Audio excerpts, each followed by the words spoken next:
The writing process for me was a journey. Um, I had been actually the way I got the chord progression was just through an exercise that I do. Shout out to my guy Stacy Harcum. He's been just taking some time to show me a few things on the piano, and it's just exercises that I do with chord progressions. And I was doing the exercise, and I was like, "This don't sound kind of good. like I could use this for something."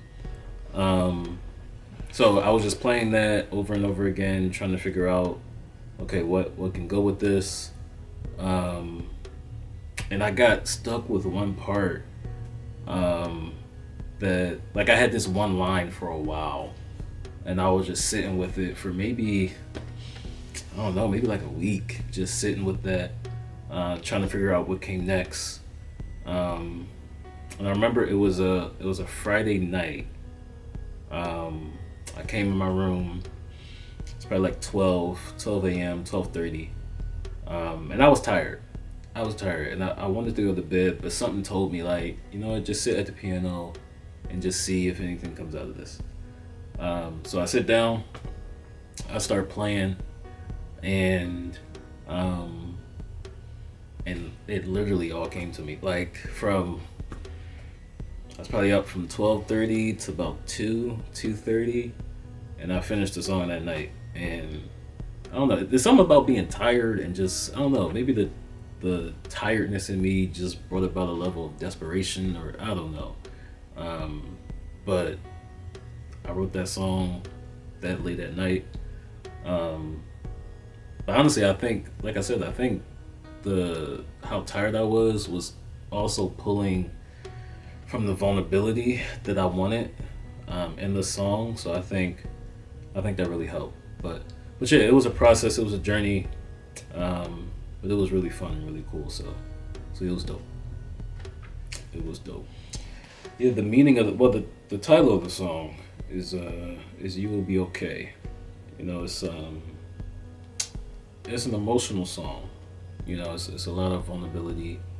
Um, for those who don't really know a lot about my story, Losing a sibling is extremely devastating, especially because Natalie was the eldest, and she was my go-to when I needed advice and needed guidance. She's the one that taught me how to drive, for better or for worse. So losing that was like a big key of my support system. So, of course, when you lose someone in your family, it makes everyone else bond closer. And that's exactly what we did, because losing her was hard. But what happened afterwards was also as hard, was just as hard. So we had a lot to bond over, and we had to support one another to make it through. And we definitely had to be a support for our parents, because losing a sibling was devastating.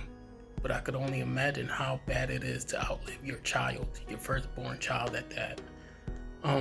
So it just made us a tighter family, try to be there for one another, see one another through the grieving process, and come out the other side stronger.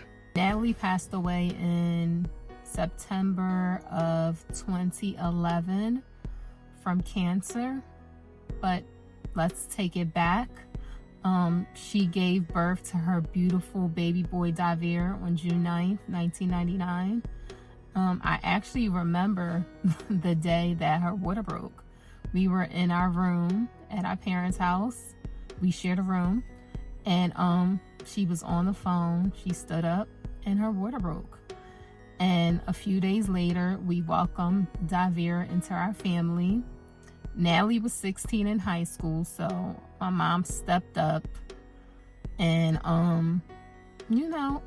took a part in raising Davier as best as she can. Natalie usually worked 2 to 3 jobs to provide for her son, because that was her world.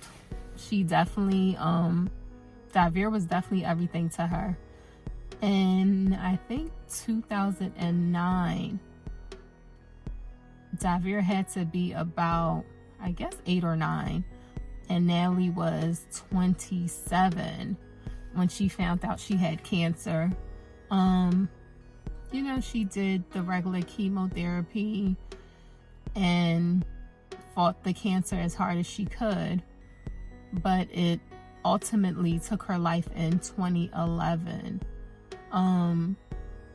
As far as Davier was concerned, I think losing his mom, of course, impacted who he is today and impacted his life moving forward. I think although he did lose his mom, he still had his dad, and he had a support system behind him and we helped shape him into who he is today. And I think that, yes, his life would have been different with his mom here, but I think for him losing his mom at such a young age, at 11, Davier turned out very well. He's very mature for his age. He's accomplished a lot already at 21. He's a college graduate. He's in school getting his master's, and now he's pursuing his music career, his passion. So ultimately, the things that happen in your life shape you for the best. When I was 10, my mom got diagnosed with ovarian cancer, right? And just imagine as a 10-year-old, like hearing that news, that's like, thinking back, I don't know if I understood the magnitude. I just knew that something wasn't right, so going through that journey was tough. She fought it for 2 years. She passed away when I was 12. And like I said, like that's tough. Like for a 12-year-old to lose his mom, that's something that I don't want anybody to have to go through. But I understand that people go through it, and I think over the years I've learned just a lot of life lessons and ways to cope and to handle it. Actually, the hoodie Jesus in Therapy is a big part of it. Like I think at that point in time, I knew I needed Jesus. Like I knew that he was really the only one who could save me, and therapy as well. Like I think that's also important, just to be able to talk about it and talk it out with people. But yeah, the song's about her. It's about what I went through, the things that were going on in my head. Like the thing that I say is, you ever feel like you lost yourself, or you ever feel like there's somebody else just trying to find your way? And I mean, that sentiment was definitely how I felt at that time, and even now, at times I feel that way. But it eventually gets to a place of saying, you will find your way, and you will be okay, because you've been built for this, you've been made for this. You have people around you that are holding you and supporting you. You have God who's still sovereign. So the song's about her, and it's a song that's real personal, near dear to my heart, because I've expressed kind of how that situation has impacted me in a lot of ways, but I've never expressed it through music. So it was really cool to get that out through music. So we behind the scenes of let's make a song. You Will Be Okay. E. Daniels, Amanda on camera, Kate, assistant director. I missed it. Oh, sorry. It doesn't feel like I'm not here. Just trying to find you. You ever feel like you lost yourself? You ever feel like you wronged yourself? You ever feel like it's... Yeah. Okay, remember I said what that thing mean? You just came in anyway, huh? I know. Close the door. Close the door. Yourself. You ever feel like you're somebody else?